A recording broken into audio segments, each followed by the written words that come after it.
Well, it was originally written as a monologue, and we did, a successful kind of short run in 2017 with that.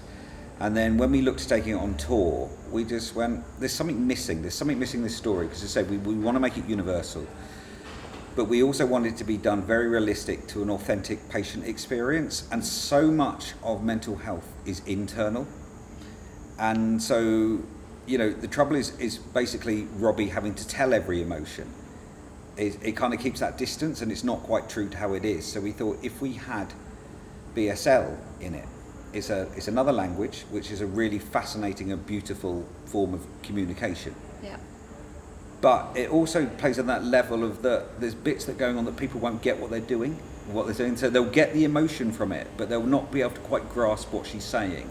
And that's something that nearly everybody with a mental health diagnosis can experience at that time. You think you're articulating your thoughts. And it is quite often mental illness. It is hard to articulate, especially when you're in it and in a not necessarily the best place. And I think a lot as human beings, we read body language and we read facial expressions a lot, and we kind of all understand those.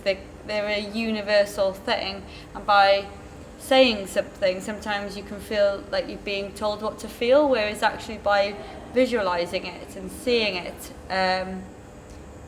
it allows people to connect with it in a much deeper way, doesn't it? Yeah, and what's nice is by having two versions of me on the stage. Oh God, help us. Having two versions of me on the stage and one in the room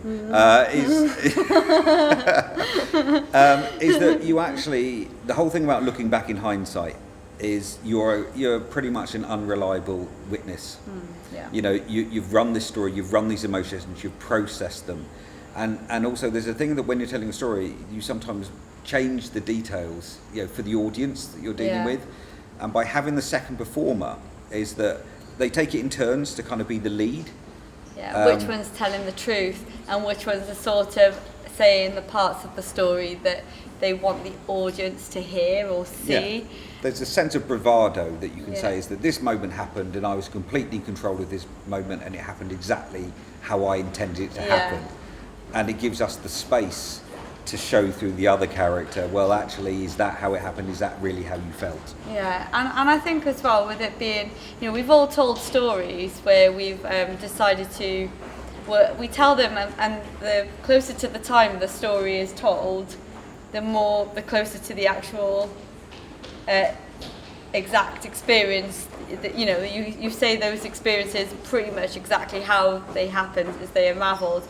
The more distant we become from it, the story either becomes more embellished, you add more detail, you make it more dramatic, or just because you've told that story 1,000 times, and so it almost becomes rehearsed. So we play with who's telling the almost rehearsed story, isn't it, and who's actually sharing it as in the moments as and when they happen. Yeah.